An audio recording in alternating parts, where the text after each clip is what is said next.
السلام عليكم. اليوم راح نجرب أول لاعب عراقي في دريم ليج. اللاعب هو زيدان إقبال. ندخل اللاعب في التشكيلة الأساسية.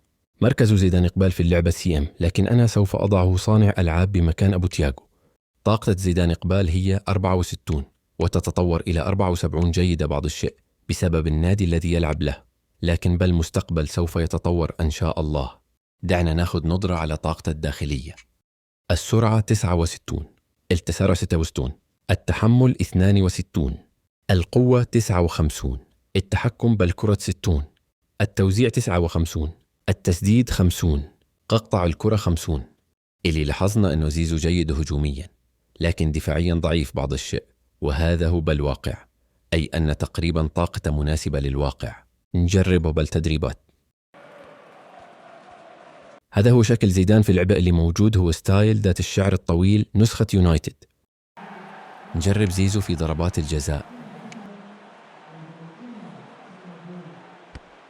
الله عليك يا زيزو يا مهندس يا لعوب. نجرب زيدان في ركلات الحرة.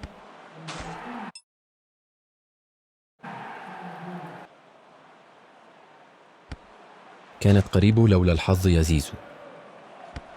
كورتوا يمنع زيزو من تسجيل الهدف. الله عليك يا زيزو. وضعها بل 90 في الزاوية التي يسكن بها الشيطان. نجربه في الوفلاين في مباراة مهمة ضد البرتغال في دور 16 في كأس العالم. زيزو محلي التشكيلة والملعب والجمهور. الحكم يطلق صافرته لبداية المباراة. الله على السلام يا زيزو. الله على المراوغة يا زيدان.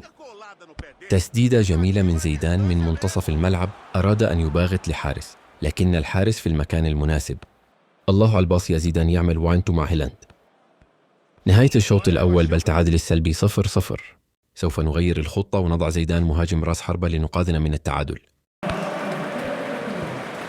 تمويه وسحب اللاعب من قبل زيدان وباص إلى برونو، لكن برونو يضيعها.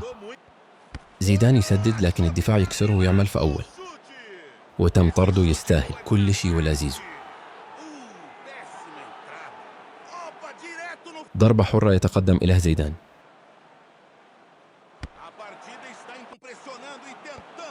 لسوء الحظ الكرة ضربت بل للعارضة ورجعت إلى مارتينيز لكن تسلل.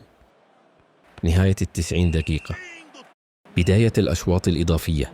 يقرر زيدان أن يسد الكرة، وأول هدف لزيدان. وضد مين؟ ضد البرتغال في أي بطولة في كأس العالم. نعم يا زيزو إنك الأفضل.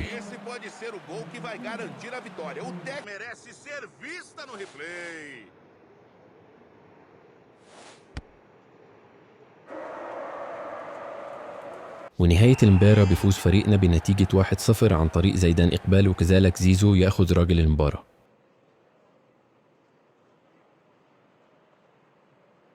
إلى هنا وصلنا إلى نهاية الفيديو. أتمنى أن استمتعتوا في الفيديو. أطلب منكم أن تشتركوا في القناة.